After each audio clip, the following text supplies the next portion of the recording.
Hello everyone. This is my monthly vlog for May 2022. We are approaching the end of the school year, and my goal is to keep these monthly vlogs going. The information I have to share this month is about what happened in the month of April. There's been a lot going on at the school, so I'll try to capture all of it. There are always events coming up, so I'll have more to share in the coming months. First of all, PSD finally celebrated our 202nd birthday. We did celebrate the bicentennial, so we had to delay that because of COVID, but I'm looking forward to having COVID in the rearview mirror. With our celebration, I did want to clarify, as I've been getting some questions. April 20th, 1820 has been for a long time thought to be PSD's birthday.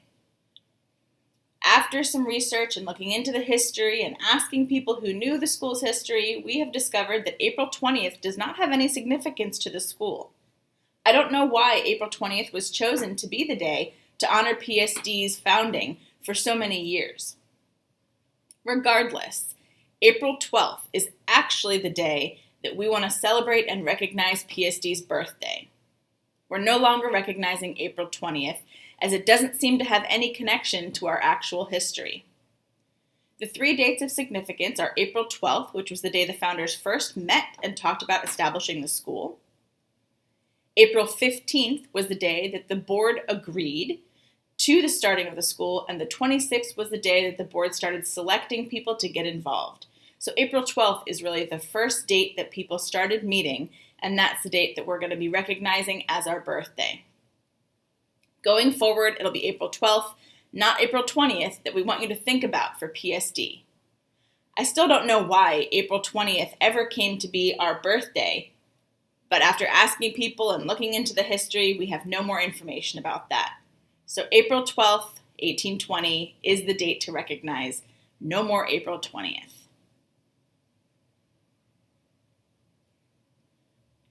In connection with that, I wanted to make sure to clarify some of the other celebrations we've been doing this year.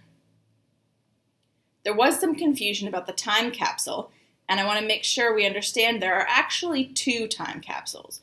One is the school's, and one is the alumni's. They have their own time capsule. There seems to be some confusion that others wanted to be involved in the opening of the school's time capsule. The school's is for our event, for current students, for those who are here at the school currently. The alumni does have a time capsule as well, and I know that the students who were involved in building and putting things into the time capsule in 1984 have now turned into alumni who want to be involved in the opening of that time capsule.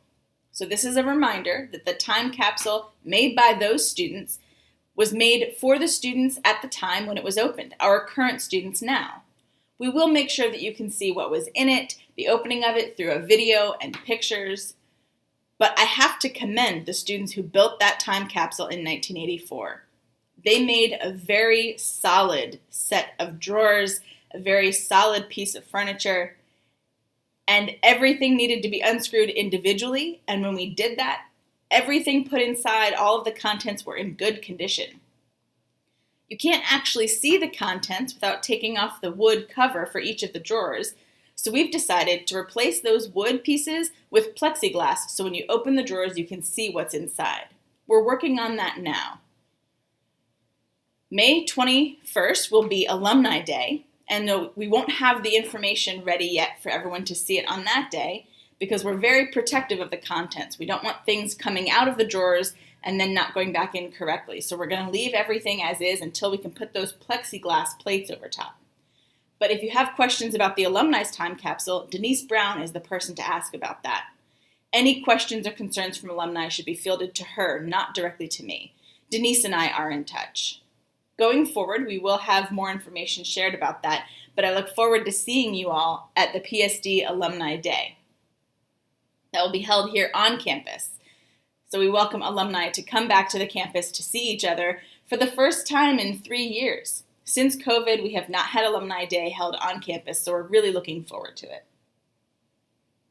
I also wanted to talk about what else is going on at the school specifically. We've had a number of successful events recently as we're starting to reopen the campus. One I'd like to mention is the book fair. We were not able to do the book fair in person because of COVID for the last few years, but we had a tremendous success this year opening it up again. We'll have more information to share with you in May because we are approaching the end of the school year, so there are other events coming up. Last but not least for this month, you may have seen information go out about our annual report. We sent it out already by putting it on our website and sending it in an email blast, but we will be doing a paper version sent out in the mail as well. The annual report is very important. It comes out a year after the end of that fiscal year. So the one that just went out was for fiscal year 2021, not fiscal year 2022, our current school year.